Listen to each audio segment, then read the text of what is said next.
Waouh, un truc de fou. Je vais vous raconter une anecdote de ouf. Nous sommes en 1989, à Marseille.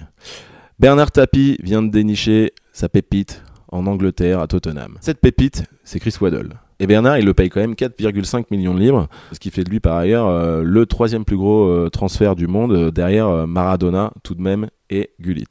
Chris, il arrive un beau jour de juillet à Marseille, tranquillou, il sort de l'avion, bon... Il n'est pas embêté par les fans, hein. D'ailleurs on se demande même si quelqu'un sait qu'il arrive.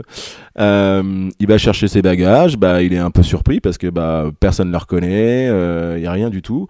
Puis là finalement il voit quand même une petite horde de journalistes, de photographes, il se dit bon ça y est quand même, je suis là, je suis en place, les mecs m'ont reconnu, ça y est je fais ma star. Et puis il y a un journaliste, il lui demande s'il est impatient de jouer au Vélodrome, il lui dit ouais carrément je suis impatient, et là il lui demande quelle chanson il va chanter. Donc lui il est un peu surpris parce qu'il comprend pas pourquoi on lui demande de chanter des chansons. Il se dit moi j'étais plutôt venu pour jouer au foot, mais s'il faut chanter pourquoi pas.